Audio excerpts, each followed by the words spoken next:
ఎలాంటి పరిస్థితిలో రాష్ట్రం ఉంది అన్నది నేను చెప్పాల్సిన అవసరం లేదు. నాకన్నా కూడా కలియుగ రాజకీయాలు ఎలా ఉన్నాయి అని చెప్పి సాక్షులుగా చూస్తూ ఉన్న మీరే నాకన్నా చక్కగా చెప్తారు రాష్ట్రంలో రాజకీయాలు ఎలా సాగుతూ ఉన్నాయి అని చెప్పి. ఈరోజు మొట్టమొదటిసారిగా చూస్తూ ఉన్నాం. రాజకీయాలలో ఎప్పుడు కూడా నేను ఒక మాట అంటూ ఉంటా, విలువలు ఉండాలి, విశ్వసనీయత అన్న పదానికి అర్థం తెలిసి ఉండాలి. అప్పుడే రాజకీయం అనే ఈ వ్యవస్థలో ఒక తులసి ముక్కలా మనం నిలబడతాము అని చెప్పి మొట్టమొదటిసారిగా ఈరోజు చూస్తూ ఉన్నాం. రాజకీయాలను భ్రష్టు పట్టిస్తూ ఉన్న పరిస్థితి ఎప్పుడైనా చూసాము అని అంటే అది ఈ చంద్రబాబు నాయుడు గారి పరిపాలనలో మాత్రమే ఇలా భ్రష్టు పట్టించే కార్యక్రమం జరుగుతుంది అని. ప్రజాస్వామ్య పద్ధతిలో ప్రజాస్వామ్యబద్ధంగా ఎన్నిక కాబడ్డ ఎంపీటీసీలను, జెడ్పీటీసీలను, కౌన్సిలర్లను, ఇలా అనేక పదవుల్లో ఎన్నిక కాబడ్డ ఈ ప్రజాప్రతినిధులను ఈరోజు చంద్రబాబు నాయుడు గారు అనే వ్యక్తి తనకు బలం లేకపోయినా, తన పార్టీ గుర్తు మీద తాను గెలిపించుకునే పరిస్థితి తనకు లేకపోయినా, వేరే పార్టీ మీద గెలిచిన వ్యక్తులు వీళ్ళు అని తెలిసి ఉన్న, తానే ముఖ్యమంత్రిగా ఉన్నాడు, తానే ప్రజాస్వామ్యాన్ని పరిరక్షించాల్సిన బాధ్యతలో తానే ఉన్నాడు అన్న సంగతి కూడా తనకు తెలిసి ఉన్న, తానే దగ్గరుండి స్వయంగా ప్రజాస్వామ్యాన్ని ఖూనీ చేస్తూ ఉన్న పరిస్థితి ఈ రాష్ట్ర రాజకీయాలలో ఈరోజు జరుగుతూ ఉన్నాయంటే అది ఎంతటి దౌర్భాగ్యపు పాలన అని చెప్పి చెప్పడానికి వేరే ఉదాహరణ అవసరంలా. నాకు బాగా గుర్తుంది, అప్పట్లో ఎన్నికలు జరిగినప్పుడు మన గవర్నమెంట్ వచ్చిన తర్వాత 2 సంవత్సరాల తర్వాత ఎన్నికలు జరిగాయి. ఆ రోజు ఎన్నికలు జరిగినప్పుడు కూడా కోవిడ్ లాంటి మహమ్మారిని ఎప్పుడు మనం చూడాల. మనం ప్రమాణ స్వీకారం చేసింది జూన్లో ప్రమాణ స్వీకారం చేసాం. ప్రమాణ స్వీకారం చేసిన కొద్ది నెలలకే మార్చి కల్లా కోవిడ్ లాంటి మహమ్మారిని చూసాం. రాష్ట్ర చరిత్రలో ఇలాంటి ఘటన జరుగుతుంది, ఇలా కోవిడ్ లాంటి మహమ్మారి ఇలా ఉంటుంది, ఇలా వస్తే కోవిడ్ లాంటి మహమ్మారి వస్తే రాష్ట్రం పరిస్థితి ఎలా ఉంటుంది అన్నది కూడా ఎవరూ బహుశా ఊహకు కూడా అందలేదు. రాష్ట్ర ఆదాయాలు తగ్గాయి, రాష్ట్రం అనుకోని ఖర్చులు పెరిగాయి. ఏ రోజు కూడా ప్రభుత్వానికి ఉన్న ఇబ్బందులు చూపించి, సాకులుగా చూపించి ప్రజలకు చేయాల్సిన మేలు జరగకుండా పక్కన పెట్టిన పరిస్థితులు ఏ రోజు వైఎస్ఆర్సీపీ ప్రభుత్వంలో ఎప్పుడు జరగల.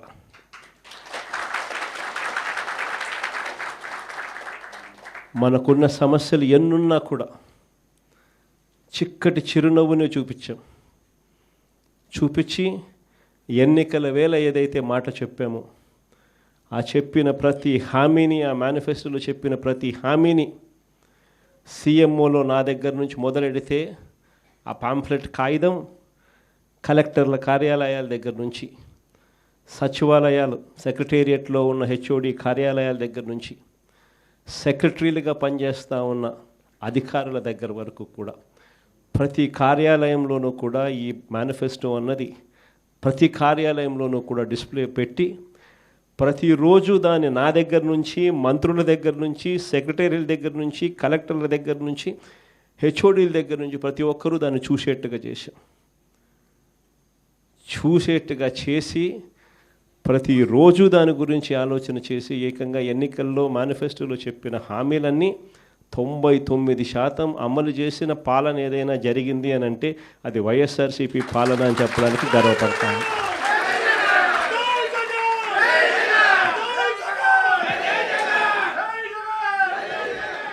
అంత గొప్పగా ప్రజలకు మంచి చేయగలిగాం కాబట్టి 2 ఏళ్ల తర్వాత ఎంపీటీసీలు, జెడ్పీటీసీలు, సర్పంచులు, కౌన్సిలర్లు ఈ ఎన్నికలు జరిగినా కూడా మొత్తం అన్నింటినీ స్వీప్ చేసాం.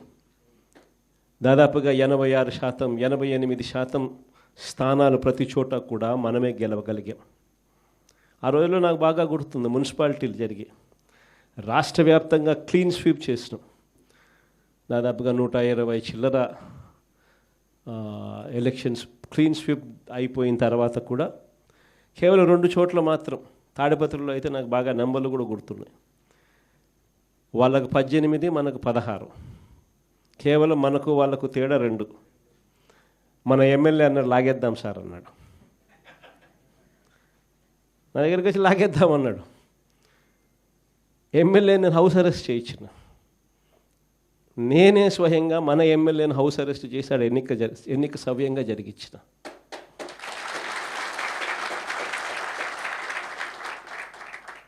వైఎస్ఆర్సీపీ హయాంలో అంతగా ప్రజాస్వామ్యానికి కట్టుబడి ప్రజాస్వామ్యానికి పరిరక్షకులుగా ఉన్న ముఖ్యమంత్రి స్థానంలో ఉన్న వ్యక్తి పాలన ఎలా చేయాలి అని చెప్పి చూపించాడు ఆ రోజు మున్సిపల్ ఎన్నికలు. ఈరోజు ఏం జరుగుతూ ఉంది? దగ్గరుండి ప్రజాస్వామ్యాన్ని ఖూనీ చేస్తూ ఉన్నారు.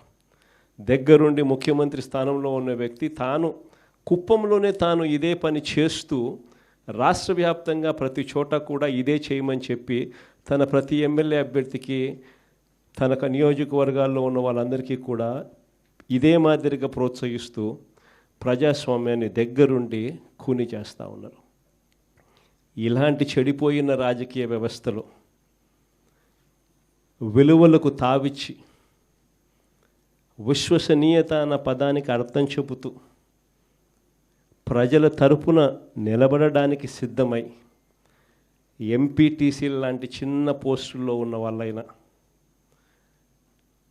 కౌన్సిలర్ల వంటి చిన్న పోస్టుల్లో ఉన్న వాళ్ళైనా, జెడ్పీటీసీల వంటి చిన్న పోస్టుల్లో ఉన్న వాళ్ళైనా ఏకంగా చంద్రబాబు నాయుడు గారి ముఖ్యమంత్రి స్థానంలో ఉన్న వ్యక్తికి కూడా, అయ్యా చంద్రబాబు, రాజకీయాలు నీ మాదిరిగా కాదు చేయాల్సింది, మమ్మల్ని చూసి నేర్చుకో అని చెప్పి చంద్రబాబు నాయుడికి గుణపాఠం చెప్పే పరిస్థితిలో రాజకీయాలు చేసిన మీకు హ్యాట్స్ ఆఫ్ చెప్తూ సెల్యూట్ చేస్తా ఉన్నా.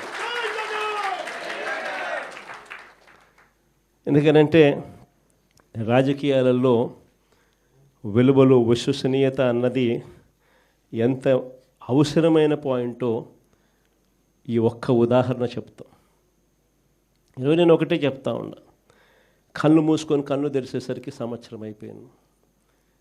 మరో 3 సంవత్సరాలు కూడా కళ్ళు మూసుకొని కళ్ళు తెరిచేసరికి మరో 3 సంవత్సరాలు కూడా అయిపోతుంది. కానీ ఒకటే చెప్తా ఉన్నా, ఈరోజు కూడా గర్వంగా కూడా చెప్తా, ఈరోజు కూడా వైఎస్ఆర్సీపీకి సంబంధించిన ఏ కార్యకర్త అయినా కూడా, ఎంపీటీసీ కావచ్చు, వార్డు మెంబర్ కావచ్చు, సర్పంచ్ కావచ్చు, కౌన్సిలర్ కావచ్చు, జెడ్పీటీసీలు కావచ్చు, ఎవరైనా కూడా వైఎస్ఆర్సీపీకి చెందిన ఏ కార్యకర్త అయినా రాష్ట్రంలో ఏ ఇంటికైనా కూడా వెళ్ళి గర్వంగా తలెత్తుకొని చిక్కటి చిరునవ్వుల మధ్య గర్వంగా వైఎస్ఆర్సీపీ కార్యకర్తలు మేము అని చెప్పుకునే పరిస్థితి ఈరోజు వైఎస్ఆర్సీపీ కార్యకర్తలకు మాత్రమే ఉంది. నేను అడుగుతా ఉన్నా ఈరోజు చంద్రబాబు నాయుడును, మహానాడు అని చెప్పి పెద్ద పెద్ద డ్రామాలు చేస్తూ ఈరోజు ఏదో పెద్ద ప్రోగ్రాములు పెడతారు. నేను అడుగుతా ఉన్నా, మీ వేదికపై నుంచి నీకు చెప్పే ధైర్యం ఉందా? మీ కార్యకర్తలను గడప గడప తిప్పే ధైర్యం మీకు ఉందా అని అడుగుతా ఉన్నా. ఇదే చంద్రబాబు నాయుడు. కారణం, తెలుగుదేశం పార్టీకి సంబంధించిన ఏ కార్యకర్త అయినా కూడా గడప గడప ప్రోగ్రాం చేస్తూ ఏ ఇంటికి వాళ్ళు వెళ్ళినా కూడా ఆ ప్రతి ఇంట్లోనూ కూడా చంద్రబాబు నాయుడు గారు ఎన్నికలప్పుడు ఇచ్చిన మేనిఫెస్టో ఆ ప్రతి ఇంట్లో వాళ్ళ దగ్గర కాపీ ఉంది. ఆ ఎన్నికల మేనిఫెస్టో వాళ్ళ ఇంట్లో కాపీ ఉంది. ఎన్నికలప్పుడు వీళ్ళు పబ్లిసిటీ ఇస్తూ వీళ్ళు మర్చిపోతారేమో అని చెప్పి 1, 2 సార్లు, 3 సార్లు, 4 సార్లు కార్యకర్తలందరినీ కూడా తిప్పుతూ ప్రతి ఇంటికి వెళ్ళి వీళ్ళు చెప్పిన మాటలు ప్రతి ఇంట్లోనూ కూడా ప్రజలకు గుర్తుంది. వీళ్ళు ఇచ్చిన బాండ్లు ప్రతి ఇంట్లో కూడా ఈ రోజుకి ఉన్నాయి. ఒకవైపున చంద్రబాబు ప్రభుత్వం ఇచ్చిన ఏ హామీని నెరవేర్చకుండా సూపర్ 6లు, సూపర్ 7లు గాలి కుదిలేసి 143 హామీలను పూర్తిగా పక్కకు వదిలేసి ఇంతకుముందు చెప్పినట్టుగా చిన్న చిన్న హామీలు, ఏది బస్సు, ఇది పెద్ద హామీ కూడా కాదు, చిన్న చిన్న హామీలు. మా కడపలో మహిళలందరూ ఎదురు చూస్తూ ఉన్నారు, ఎప్పుడెప్పుడు చంద్రబాబు ఇది చెప్తాడా, ఎప్పుడెప్పుడు ఇది అయిపోతుందా, విశాఖపట్నం పోయి అట్లా రావచ్చు కదా, పొద్దున పోయి సాయంత్రానికి విశాఖపట్నం రావచ్చు కదా అని చెప్పి మా వాళ్ళందరూ ఎదురు చూస్తూ ఉన్నారు. ఇటువంటి చిన్న హామీలు కూడా పట్టించుకునే పరిస్థితులు. గ్యాసు, అది ఇంకొక చిన్న హామీ. ఆ గ్యాస్ కూడా కనీసం ఆ సిలిండర్లన్నీ కరెక్ట్గా ఇచ్చినారంటే అది మోసమే. ఇటువంటి చిన్న చిన్న హామీల దగ్గర నుంచి మొదలు పెడితే 143 హామీలకు గతి లేదు, సూపర్ 6కు గతి లేదు, సూపర్ 7కు గతి లేదు. మరోవైపున చూస్తే రాష్ట్రంలో పరిస్థితి ఎలా ఉంది? మరోవైపున వ్యవస్థలన్నీ పూర్తిగా నిర్వీర్యమైపోయిన పరిస్థితి. చదువులు పూర్తిగా పడకెక్కే, గోరుముద్ద స్కూళ్ళల్లో నాసిరకం ఫుడ్తో తినలేని పరిస్థితిలో ఈరోజు స్కూళ్ళు ఉన్నాయి. స్కూళ్ళల్లో ఇంగ్లీష్ మీడియం పడకేసింది. 3వ తరగతి నుంచి పిల్లలకు టోఫుల్ చెప్పిస్తూ, టోఫుల్ను ఒక పీరియడ్గా ఇంట్రడ్యూస్ చేస్తూ మన పిల్లలు గొప్పగా ఇంగ్లీష్ నేర్చుకోవాలని ఆరాటపడిన మన పాలనతో చూస్తే వీళ్ళు వస్తూనే టోఫుల్ పీరియడ్ని ఎత్తేసినారు. నాడు నేడు పనులు ఆగిపోయాయి. 8వ తరగతి పిల్లల చేతుల్లో ట్యాబులు కనిపించాల్సింది ట్యాబులను కూడా దూరం చేసినారు ఈ పెద్ద మనిషి చంద్రబాబు నాయుడు పాలనలో. అమ్మ ఒడి ఇస్తూ తల్లులను ప్రోత్సహించాల్సింది పోయి అమ్మ ఒడికి పంగనామాలు పెట్టినాడు ఈ పెద్ద మనిషి చంద్రబాబు నాయుడు. మరోవైపు చూస్తే ఫీజు రీయింబర్స్మెంట్ లేదు, మరోవైపు చూస్తే వసతి దీవెన లేదు. సంవత్సరం అయిపోయింది, ఇంతవరకు పిల్లలకు కట్టాల్సిన ఫీజులు 0. ప్రతి 3 నెలలకు ఒకసారి, 3 నెలలు అయిపోయిన వెంటనే మన ప్రభుత్వంలో క్వార్టర్ అయిపోయిన వెంటనే మనం ఫీజులు ఇచ్చేవాళ్ళం. నెక్స్ట్ క్వార్టర్ లేకి పడుతూనే ప్రతి క్వార్టర్ ఫీజులు మనం 3 నెలలకు ఒకసారి అయిపోయిన వెంటనే ఇచ్చే పరిస్థితి నుంచి ఈరోజు సంవత్సరం అయిపోయింది, ఫీజుల గురించి పట్టించుకునే నాతులు లేడు.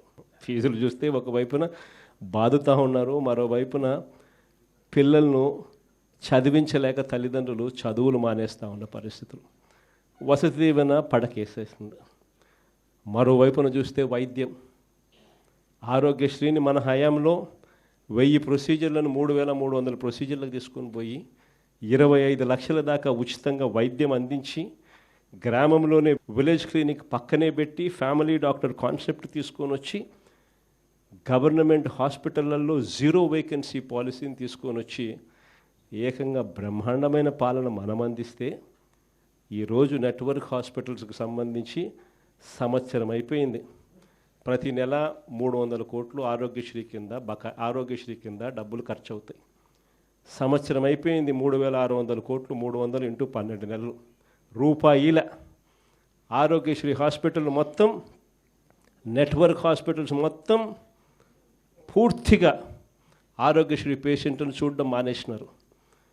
ఈరోజు పేషెంట్కి ఏదైనా వైద్యం పరంగా ఏదైనా ఇబ్బంది వస్తే హాస్పిటల్కి పోతే ఆరోగ్యశ్రీ పేషెంట్కి అందక పేషెంట్ అప్పుల పాలైతే తప్ప వైద్యం అందని పరిస్థితిలో ఈరోజు వైద్యం పరిస్థితి.